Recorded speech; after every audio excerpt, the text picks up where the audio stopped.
Welcome to the What Happens Next YouTube channel. What we're aiming to do with this channel is share content designed to make sure that you're supported through whatever's next in your life. And we'd love to continue to do that. I've got a favour to ask today, and what I'd ask you to do is just subscribe.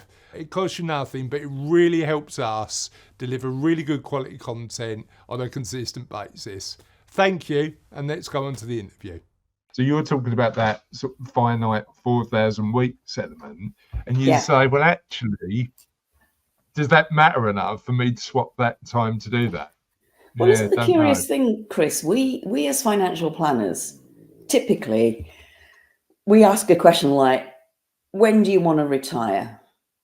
Most people never really been asked the question before and have just thought, well, my pension scheme age is age 60, or that's when my parents retired, or isn't it 60 for everybody, or is it 65 these days? I don't know. It's somewhere between 60 and 65 is normally where you land, isn't it?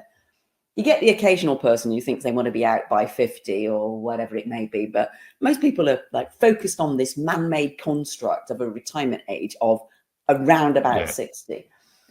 And they've never thought to question why that might be. Now, I've had this realization, drum roll, because it's so bloody obvious. None of us are ever going to be any younger than we are today.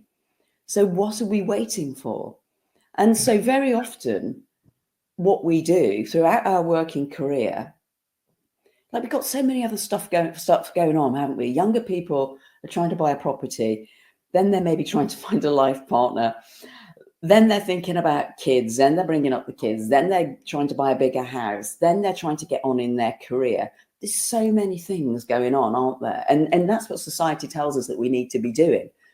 But with this whole linear way of being, is that really relevant? And is that actually enabling us as human beings to live our best lives? I'm not entirely convinced it is.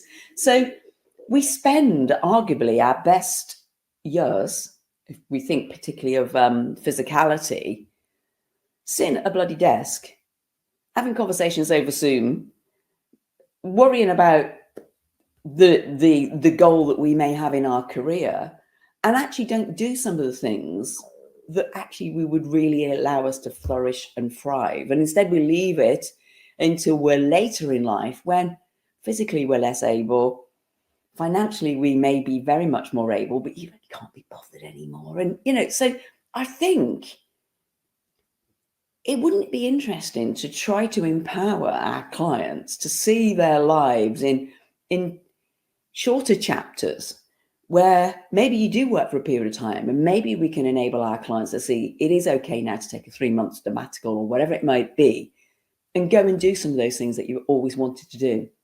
Yeah, and that's the interest.